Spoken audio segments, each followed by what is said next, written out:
एक बार निवेदन देने में आया है गिफ्टी कदान के साथ साथ मानकापुर में भी देने में आया। क्या निवेदन में ऐसी बात थी जो बार बार पुलिस स्टेशन के अंदर तक निवेदन देने में आ रहा है, क्या बताएंगे? मैं एसपी अहमद, अध्यक्ष पश्चिम नागपुर, राष्ट्रवादी कांग्रेस पार्टी, शरद चंद्र पवार।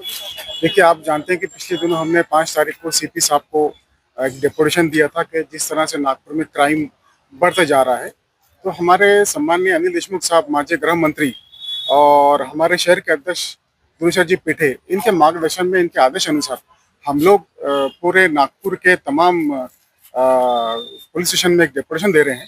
और साहब ने ये कहा कि यहाँ पर जितना जो क्राइम जो बढ़ रहा है, इस क्राइम के विरोध में इनको जाके मिलना है और क्राइम किस तरह से कम होना चाहिए। दिन ब दिन एमडी की बिक्री बढ़ती जा रही है, इसलिए हम लोग यहाँ पर एक डिपोटेशन दिए हैं और हर पुलिस स्टेशन हम लोग डिपोटेशन दे रहे हैं। देखा जा रहा है हर एरिया में एमडी हो या गांजा हो बिक्री के लिए सामने आता है, पर लोग सामने आते हैं। ऐसे में लोगों को क्या आह्वान रहेगा आपके तरफ से? मैं लोगों से, खास तौर से उन पेरेंट्स से मैं निवेदन करता हूँ। कई बच्चे ऐसे हैं 9वीं 10वीं क्लास के, उनके पेरेंट्स उस बात को दबा रहे हैं समाज के डर के। आप समाज से डरिए मत, आप सामने आइए। और उन बच्चों को मैं निवेदन करता हूँ, बेटा ये चीज़ जो है बहुत बेकार चीज़ है, ये पूरे खानदान को तबाह कर देती है, आपके एजुकेशन को तबाह कर देती है। आप इससे दूर हो जाओ। और अगर कोई आपको मालूम होता है, पता होता है कि भी कौन ड्रग्स बेच रहा है, कौन एमडी बेच रहा है, तो उसको हम, अगर आप पुलिस से डरते हैं तो आप हमारा नंबर लीजिए, हमें आप गुप्त वो दीजिए, इन्फॉर्मेशन दीजिए कौन बेच रहा है, हम उस पर काम करेंगे। और हमारा मकसद ही है कि नागपुर से ड्रग्स को खत्म करना और क्राइम को खत्म करना। नागपुर के बहुत सारे पुलिस स्टेशन में निवेदन देने में आया है और इसी के साथ साथ अभी ईद भी सामने आ रही है। ऐसे में लोगों से क्या आह्वान रहेगा, क्या बताएंगे? देखिए, मैं हाजी सुहेल पटेल अशरफी, ऑल इंडिया उलमा बोर्ड, ऑल इंडिया का जनरल सेक्रेटरी और राष्ट्रवादी कांग्रेस पार्टी का मैं महाराष्ट्र का संगठन सेक्रेटरी और गोंदिया जिला भंडारा का प्रभारी हूँ। पहली बात तो ये कहूँगा कि मैं कि क्राइम जिस वजह से बढ़ता है वह पुलिस डिपार्टमेंट के कुछ लोगों की वजह से बढ़ता है। क्यों? क्योंकि जो डीपी स्क्वाड होते हैं वो नायक पिक्चर के एक दिन के सीएम बन जाते हैं। और अभी हम मानकापुर थाने में भी अभी आए, वहाँ से जाकर मानकापुर थाने के पीआई साहब ने भी कहा कि जिसमें हमारा गलती होती है हम उसको सुधार करेंगे। मानकापुर के पीआई साहब ने बोला। और अब हमने यहाँ गिट्टीगंज थाने के साथ यही क्यों कहा है कि आप क्राइम कंट्रोल करना। और एक्चुअली में हमारे साथ में जितने लोग यहाँ पर अभी आए हैं तो उनका जो पश्चिम नागपुर गिट्टी गदान के अंतर्गत रहते हैं, उनका शांतता कमेटी में नाम डाला जाए। अभी क्या हो रहा है कि पुलिस डिपार्टमेंट के कुछ जो खुफिया विभाग के लोग हैं तो वो पुरानी 40 साल वालों के घसीट कर ला रहे हो, मर भी जा रहे तो उनको लड़के का नाम डाल दे रहे हैं। ये नहीं होना चाहिए। जबकि सीपी साहब ने 5 मई को कहे थे कि हर थाने में आप जाओ और आपके जो पार्टी के पदाधिकारी हैं, पश्चिम नागपुर के थाना गिट्टीगंज थाने के अंतर्गत हो चाहे वो मानकापुर थाने के अंतर्गत हो, उनका नाम बाकायदा दो, हम उनका नाम कमेटी में नाम डालेंगे। ये अभी पीआई साहब ने भी कहा है कि आप हमको 2 लिख कर नाम हम उनको भेजेंगे। दूसरी चीज, जैसे हमारे अभी अहमर भाई ने एक बार कहा है पश्चिम नागपुर के अध्यक्ष ने कि ड्रग कंट्रोल करने के बाद, तो वो ऐसा हो रहा है कि कुछ डीपी स्क्वाड है। मैं थाने में खड़े होकर मैं खुली बात कर रहा हूँ। हमारे राष्ट्रवादी कांग्रेस पार्टी के गृह मंत्रालय जिनके पास में जब से रहा, दिलीप वळसे पाटिल हो, चाहे वो आर पाटिल हो, चाहे वो अभी माजी गृह मंत्री अनिल देशमुख, उन्होंने बहुत चीजें कंट्रोल की थी। मगर जब से माननीय देवेंद्र फडणवीस साहब के हाथों में आया है ये जो गृह मंत्रालय अभी कुछ दिनों से, उसमें मेरे हिसाब से, मेरे कहे मुताबिक जो है, मैं उनके ऊपर में लाछन नहीं लगा रहा हूँ, जो फैक्ट है, क्योंकि पहले पश्चिम नागपुर के आमदार थे, अभी दक्षिण पश्चिम के आमदार हो गए और महाराष्ट्र के गृह मंत्री उनके पास में चार्ज है। तो कम से कम उनका काम है कि सीपी को आदेश दे के हर थाने में हर पार्टी के लोगों को, चाहे वो कोई भी पार्टी हो और कोई भी जैसे संस्था है, एनजीओ हो, उनके पदाधिकारियों को उस कमेटियों में, शांति कमेटी में नाम डाला जाए।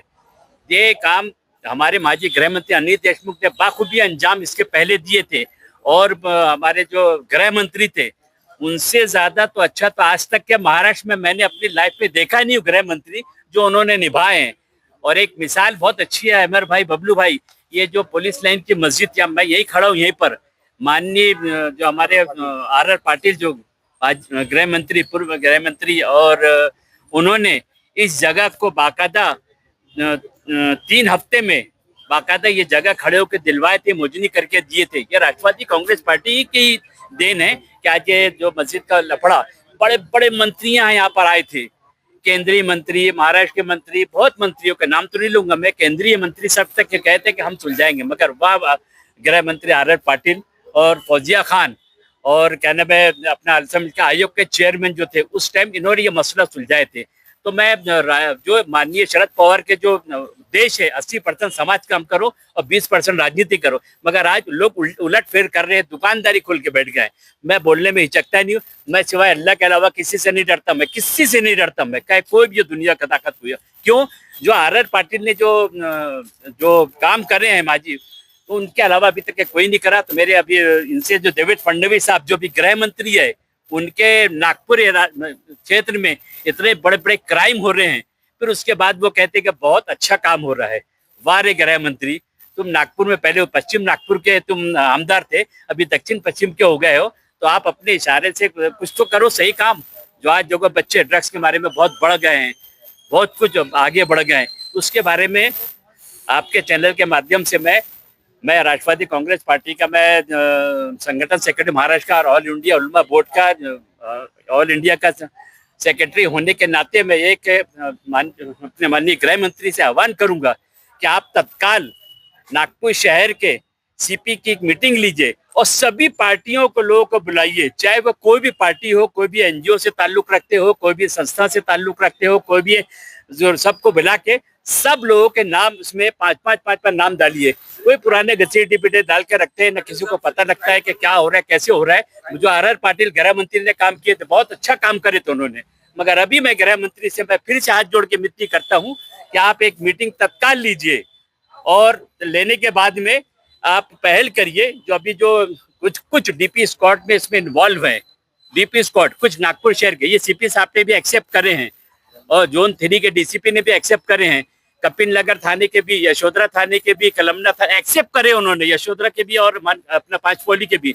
तो मेरी यहाँ के पीआई साहब से मेरी हाथ जोड़कर विनती है कि आप क्राइम कंट्रोल करने के लिए आपने जिस तरीके से कदम उठाने की बात कही है वो मुकम्मिल करे, आश्वासन भरोसे वाली बात ना करे, नहीं तो फिर हम वापस 8 दिन के बाद में माजी गृह मंत्री अनिल देशमुख के साथ में सीपी साहब के पास में हम बैठने वाले हैं।